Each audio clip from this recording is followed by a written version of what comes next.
The crystal chandelier above the dining table cast perfect light on Mom's best china. 23 family members filled our parents' house for Thanksgiving. I was late because of a board meeting that ran over, but I'd made it. Emily's here, Aunt Linda announced as I walked in. Finally decided to join the successful people? Laughter rippled around the table. I slid into the only empty chair between Dad and my younger brother Marcus.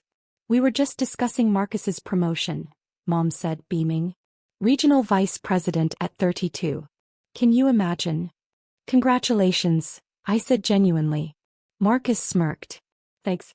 Someone in this family had to figure out how real careers work. More laughter. I focused on my plate. Dad cleared his throat. The table went silent. He had that look, the one that meant he was about to make a point. Emily, he began, we need to talk about this entrepreneur phase you're going through. My fork paused halfway to my mouth. It's been what? 7 years now. Dad continued. You're 35 years old. You live in that tiny apartment. You drive a 10-year-old Honda. And you keep insisting you're running a business. I am running a business, I said quietly. A real business has an office, my sister Victoria chimed in. She was a corporate lawyer, never let anyone forget it. A real business has employees you can see. What do you even do? Make websites. Cybersecurity software, I corrected. Dad waved his hand dismissively. Whatever it is, it's time to stop playing pretend. Marcus, tell your sister about the opening in your company's IT department. Entry level, Marcus said, not even looking at me. 45,000 to start. You'd have to work your way up, but at least it's legitimate. I set down my fork. I'm not interested. Not interested? Dad's voice rose. You're not interested in stability? In respectability? Do you know what people say when they ask what my children do? I can say lawyer and VP of sales. Then I have to mumble something about you working in tech, like you're some kind of freelancer. David, Mom touched his arm, but he pulled away. No, Margaret. This has gone on long enough. Emily, you're embarrassing this family. Your cousins ask about you. Our neighbors ask about you. What am I supposed to say? That my daughter plays on computers in her apartment and calls it entrepreneurship. The table had gone completely silent. Everyone was staring at me. Stop playing entrepreneur, Dad said, each word deliberate. It's embarrassing the family. Grow up. Get a real job. Join the actual workforce like everyone else at this table. Uncle Robert nodded. He's right, Emily. We've all been thinking it. This tech thing, it's a hobby at best. A very expensive hobby, Victoria added. I heard you turned down a loan from Dad last year. Probably because you knew you couldn't pay it back. I hadn't turned it down. I hadn't needed it. But I said nothing. Aunt Linda leaned forward. Sweetheart, we're saying this because we love you. It's time to face reality. You're not 25 anymore. You need benefits. You need a 401k. You need legitimacy. The table murmured in agreement. Every single person. I looked around at my family. At their expensive watches and designer clothes. At their judgment and certainty. They had no idea. None of them. I appreciate your concern, I said quietly. Then you'll take the job? Marcus asked. I said I appreciate your concern. Not that I agree with it. Dad's face reddened. Unbelievable. Absolutely unbelievable. You sit there in clothes you've probably worn for 5 years and you have the audacity to... I think I should go, I interrupted, standing. Running away, Victoria said. As usual. I grabbed my coat. Mom followed me to the door. Emily, please. Your father is just worried about you. I know, Mom. Maybe just consider what Marcus said about the IT position. I kissed her cheek. Happy Thanksgiving. I drove back to my tiny apartment, a modest 2-bedroom in Austin that I'd deliberately chosen to stay under the radar. I'd learned early that showing wealth invited questions I wasn't ready to answer. That night, I sat in my home office and looked at the 19 monitors displaying real-time data from Secure Core Technologies. My company. The one I'd built from scratch 7 years ago with 2 maxed-out credit cards and an idea that everyone said wouldn't work. Current valuation, $127 million. Employees, 340 spread across offices in Austin, Seattle, and London. Clients, 47 Fortune 500 companies, 12 government agencies and 200-plus mid-size businesses. Annual revenue, $89 million and climbing. But sure, I was playing pretend. I'd started SecureCore in my actual tiny apartment. A studio in a bad part of town because it was all I could afford after college. I had a computer science degree from UT Austin that Dad had grudgingly paid for because, at least it's practical. He'd wanted me to get a nice corporate job. Benefits. Stability. A cubicle. I wanted to solve a problem I'd identified during my senior internship. Every cybersecurity platform on the market was reactive. They waited for breaches then scrambled to fix them. I designed something different. Predictive AI that learned attack patterns and prevented breaches before they happened. Everyone said it wouldn't work. The technology wasn't there yet. The market wasn't ready. I was too young, too inexperienced, too female to be taken seriously in cybersecurity. I built it anyway. The first 2 years were brutal. I lived on ramen and coffee. I coded 18-hour days. I taught myself advanced machine learning because I couldn't afford to hire anyone who knew it. I pitched to 47 venture capital firms and got rejected by all of them. Come back when you have traction, they all said. So I got traction. I landed my first client, a mid-size insurance company, by offering them 3 months free. They were desperate after a ransomware attack had cost them $2 million. My software prevented the next attack. Then the next. Then the next. They paid. Then they told their industry friends. Then those friends paid. By year 3 I had 12 employees and $3 million in revenue. I kept my apartment. Kept my old car. I told my family I was doing okay with my tech consulting. By year 5, we'd cracked the Fortune 500 market. JP Morgan Chase became a client after my software detected and prevented a sophisticated phishing attack that would have compromised 200,000 customer accounts. That contract alone was worth $8 million annually. The employees loved working at SecureCore. We offered equity, unlimited PTO, full remote options, and a culture that actually valued innovation over FaceTime. Our retention rate was 94%. Our Glassdoor rating was 4.8 stars. I still drove my Honda. Still lived in my modest apartment. Still showed up to family events in clothes from Target. Because the moment they knew I had money, everything would change. They'd want things. Investments in Marcus's great ideas. Loans for Victoria's vacation home. They'd treat me differently, not because they respected what I'd built but because they wanted access to it. So I stayed quiet. I stayed small in their eyes. I built my empire in the shadows while they thought I was failing in the light. What my family didn't know, Fortune magazine had been researching a feature on hidden tech titans, successful CEOs who'd built massive companies without the typical Silicon Valley fanfare. No splashy product launches. No TechCrunch coverage. Just solid businesses solving real problems. Their researchers had found SecureCore. They'd been impressed by our growth trajectory, our client list, and our complete absence from typical tech media. In September, 3 months before Thanksgiving, they'd reached out. "We'd like to feature you in our CEO of the Year issue," the editor had said. "You've built something remarkable while staying completely off the radar. That's exactly the story we want to tell." I'd hesitated. Going public meant my family would find out. It meant the careful separation I'd maintained would collapse. "Miss Chin," the editor had prompted. "This is a significant honor. We only feature 5 CEOs in this issue." I'd thought about Dad's face every time he introduced me. The embarrassment in his voice. The way he'd changed the subject as quickly as possible. "I'll do it," I'd said. They'd spent October doing deep research. Interviewing my employees, my clients, my board members. They'd fact-checked every number 3 times because the story seemed almost too good to be true.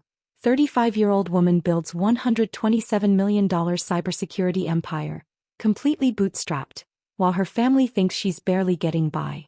The magazine was set to hit newsstands on Friday, November 24th. The day after Thanksgiving.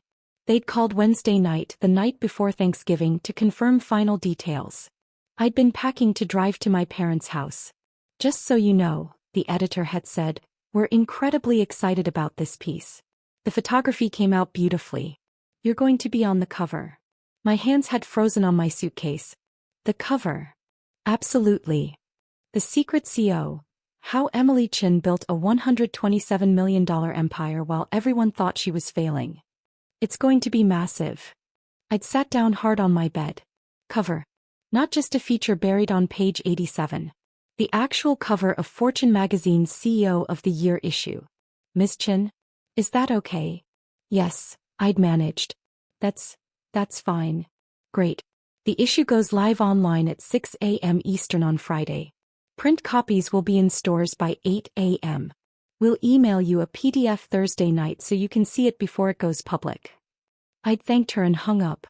Then I'd stared at my phone for 20 minutes. By Friday morning everyone would know. The secret would be out. My family would see the cover. They'd read the article. They'd know everything. Good, I'd thought. Let them know. I didn't sleep well at my hotel Thursday night. I'd left Thanksgiving dinner early and couldn't face going back to my apartment, so I'd checked into a Marriott near my parents' house. The PDF from Fortune arrived at 11:47 p.m. I opened it on my laptop and just stared. The cover photo showed me in my Secure Core office in Austin. The real one, the corner suite with floor-to-ceiling windows overlooking Lady Bird Lake. I was leaning against my desk in a sharp navy suit they'd brought for the shoot, arms crossed, slight smile. Behind me, visible through the glass walls, my team worked at their stations. The headline ran across the top in bold, CEO of the Year, The Secret Empire. Below my photo. How Emily Chin built $127 million in cybersecurity while her family thought she was broke. Inside was a 6-page spread. Photos of our offices. Graphs showing our revenue growth. Quotes from clients praising our technology. An interview where I'd explain my strategy of staying under the radar. A sidebar listing our achievements. $89 million annual revenue. 340 employees across 3 countries. 94% employee retention rate. 47 Fortune 500 clients. 12 government contracts. 0 outside funding. Completely bootstrapped. Projected valuation. $180 million by end of 2024. There was even a quote from the CTO of JP Morgan Chase. Emily Chen's technology saved us from what could have been a catastrophic breach. Secure Core isn't just good. It's the best in the industry. I closed the laptop and lay in the dark, wondering how tomorrow would unfold. I checked out of the hotel at 6:30 a.m. and drove to a coffee shop near my parents' house. The magazine would be online now. I wondered who would see it first. My phone rang at 7:15 a.m. Good morning, I answered. Emily, where are you? I made breakfast. I thought we could talk about yesterday, smooth things over before you drive back to Austin. I'm at Bennu Coffee on West 6th. I can be there in 10 minutes. Perfect. Your father's already up. We'll see you soon. I arrived at 7:28 a.m. Dad's Lexus was in the driveway along with Marcus's BMW. Great. He'd stayed over. I let myself in with my key. The smell of coffee and bacon filled the house. In the kitchen. Mom called. Dad sat at the breakfast bar reading something on his iPad. Marcus was scrolling on his phone. Mom was at the stove. Coffee's fresh, she said warmly. He was trying. She always tried to keep peace. I poured a cup and leaned against the counter. Dad glanced up briefly, then back to his iPad. Still angry about last night. My phone rang. I looked at the screen. New York number. Fortune magazine's main line. I answered. This is Emily. Miss Chin, this is Jennifer Walsh from Fortune magazine. I wanted to personally congratulate you before the official release. The response to the early digital edition has been phenomenal. We're already seeing it trend on LinkedIn and Twitter. I watched Dad's head snap up. He was staring at me now. Thank you, I said. I appreciate the call. We'd love to schedule some follow-up interviews. CNN Business has already reached out. So has Bloomberg. Are you available for? Can I call you back in about an hour? I asked. I'm with family. Of course. Again, congratulations on the cover, Ms. Chin. CEO of the Year is well deserved. Thank you, Jennifer. I ended the call. The kitchen was completely silent. Dad had set down his iPad. Marcus had looked up from his phone. Mom had turned from the stove. Fortune magazine? Dad said slowly. Yes. They called you Ms. Chin. That's my name. Marcus laughed. What, did you enter some contest or something? My phone rang again. I glanced at it. Another New York number. Sorry, I said. I should probably take this too. I answered. Emily Chin. Miss Chin, this is David Park from Bloomberg Technology. We just saw the Fortune cover. We'd love to do a segment on your company's growth strategy. Would you be available next week? Dad's face had gone pale. I'll have my PR team reach out to schedule something, I said. Can I get your email? I pulled up my notes app and typed as he spelled it out. Got it. Thank you, David. I hung up. 3 pairs of eyes stared at me. PR team. Marcus said weakly. The coffee maker beeped. No one moved. Dad found his voice. Emily. What is happening? Fortune magazine published their CEO of the Year issue this morning, I said calmly. I'm on the cover. The silence stretched. Mom set down her spatula. That's not possible, Marcus said. I pulled out my phone, opened my email and found the PDF. I turned it toward them. Dad stood up so fast his bar stool nearly tipped over. He grabbed the phone from my hand. His eyes went wide. He zoomed in on the cover. Read the headline. Stared at my photo. His hands were shaking.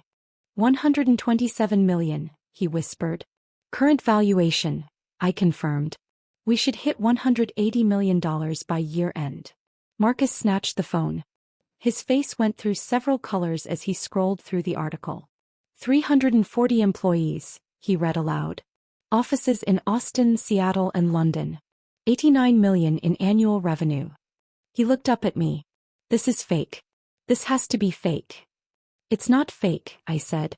Mom moved closer, reading over Marcus's shoulder. Her hand went to her mouth. Dad had picked up his iPad. His fingers fumbled across the screen. Fortune magazine website, he muttered. Fortune magazine. He found it. The cover loaded on his screen. Same photo. Same headline. He read in silence for 30 seconds. Then a minute. Then 2 minutes. His coffee cup was still full, sitting on the counter where he'd left it.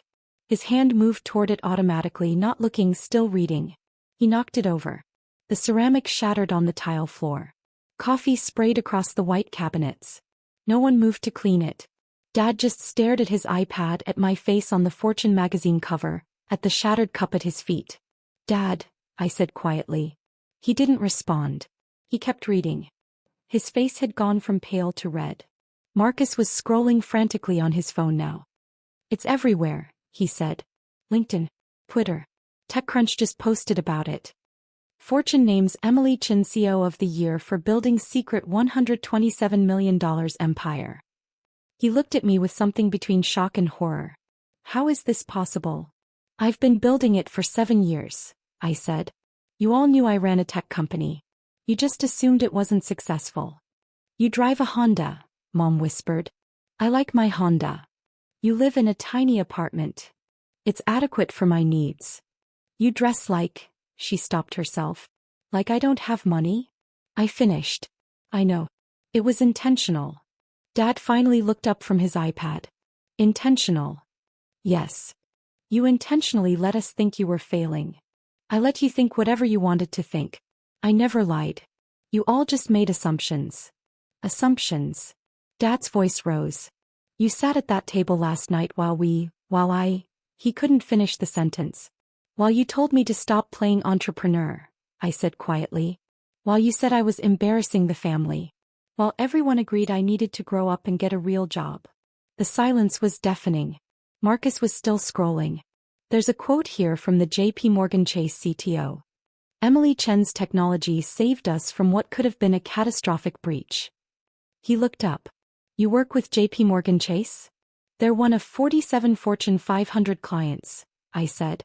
47, he repeated numbly. My phone rang again. I glanced at it. That's my CFO. I need to take this. I walked into the living room. Hey David. Emily, have you seen the response? We're getting flooded with inquiries.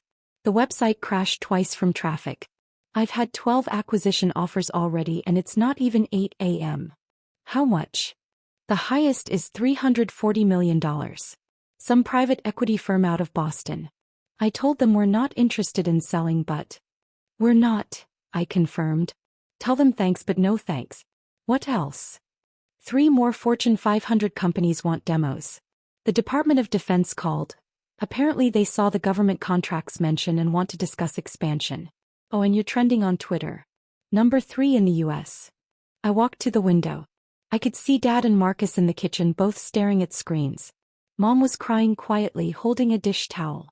Schedule the demos, I said. Get me a meeting with DoD next week. And tell PR to prepare a statement. Something about being honored by Fortune's recognition and staying committed to our mission. Nothing too fancy. Got it. Oh, and Emily. Yeah. Congratulations. This is huge. Thanks, David. I hung up and walked back to the kitchen. I stepped carefully around the broken coffee cup that no one had moved to clean. That was my CFO, I said. We've had 12 acquisition offers this morning. The highest is $340 million. Dad made a strangled sound. I'm not selling, I continued. We're growing too fast and I believe in what we're building. But it's nice to know the market values us that highly. Marcus had set down his phone. He was just staring at me. How, he said. How did you do this? I built a better product. I solved a real problem. I hired great people and treated them well. I reinvested profits instead of taking them out. I focused on sustainable growth instead of flashy headlines. I shrugged. Basic business principles, really. But you're 35, Mom said. Same age Steve Jobs was when he launched the Macintosh. Dad finally spoke. His voice was hollow. Last night at that table I told you to stop playing entrepreneur. I remember. I said you were embarrassing the family. I remember that too. I told you to get a real job. $45,000 a year. Entry-level IT. Yes. He set down his iPad very carefully. I'm on the board of directors at my company. I make $340,000 a year. I thought I was successful.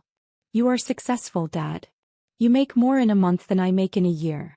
I didn't respond. The numbers in the article spoke for themselves. Marcus stood up abruptly. I need to go. Marcus, Mom started. No. I need to process this. He grabbed his keys and walked out. The door slammed behind him. Mom wiped her eyes. Emily, sweetie, why didn't you tell us? Would you have believed me? If I'd shown up 2 years ago and said I was running a multi-million-dollar company, would any of you have taken me seriously? She opened her mouth, closed it, looked at Dad. No, Dad said quietly. No, we wouldn't have. And once the company got big enough that you would have believed me, you would have wanted things. Investments, loans, opportunities. It would have changed everything. So you just let us think you were failing? I let you see what you wanted to see. You wanted to see failure because it made you feel better about your own choices. You wanted the family embarrassment so you could feel like the successful ones. Dad flinched like I'd hit him. That's harsh, Emily, Mom said. But is it untrue? She didn't answer. My phone buzzed. Text from my head of PR. CNN wants you for tomorrow's morning show. Yes or no? I typed back. Yes. Book it. I need to go, I said to my parents. I have a company to run and apparently a media tour to prepare for. Emily, wait, Dad said. I owe you an apology. You owe me several. He flinched again. Yes. I do. Last night the things I said were how you actually feel, I interrupted.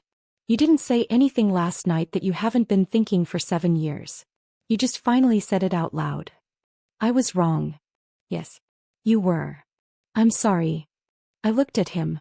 At this man who'd paid for my education while making it clear he thought I was wasting it.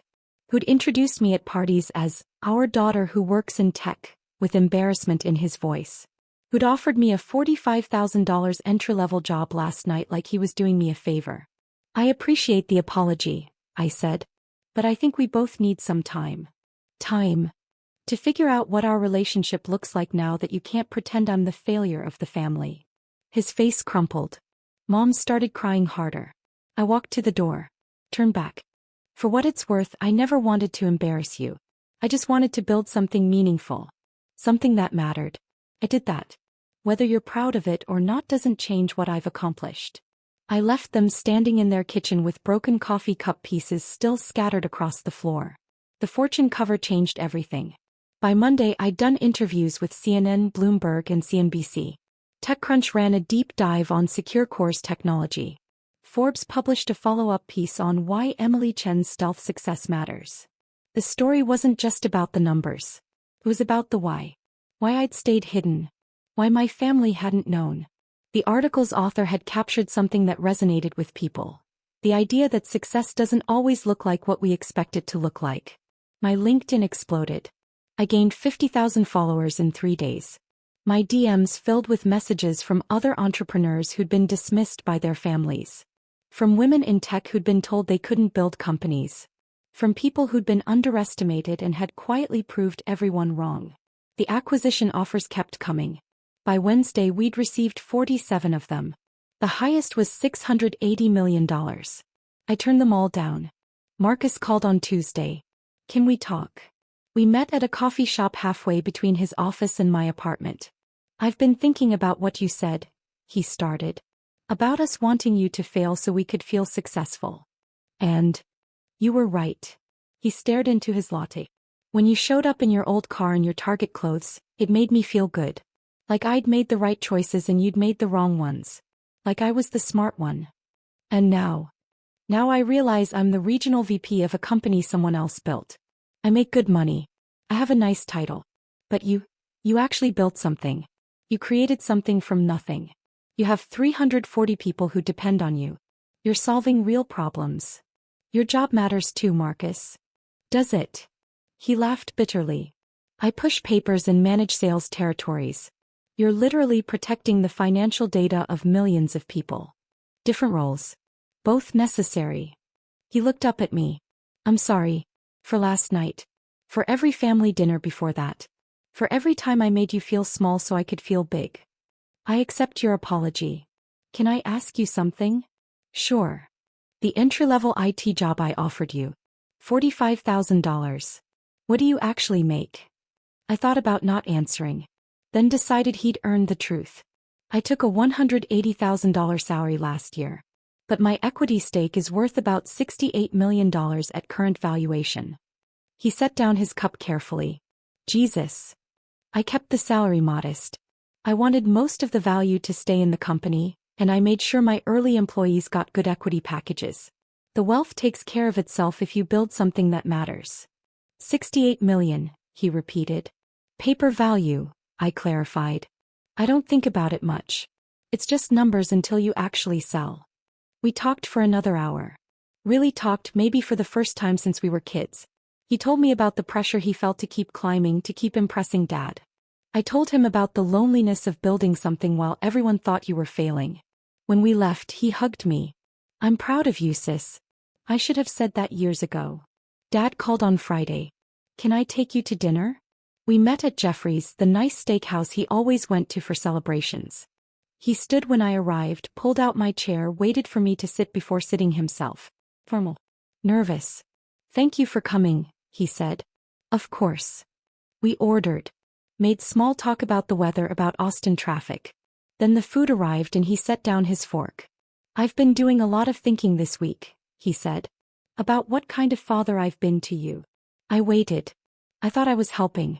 All those years of pushing you toward stability, toward the safe choice. I thought I was protecting you from failure.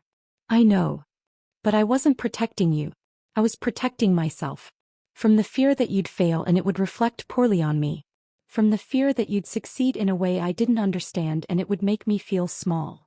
Dad. Let me finish. He took a breath. You did something I never had the courage to do. You took a massive risk. You bet on yourself when no one else would.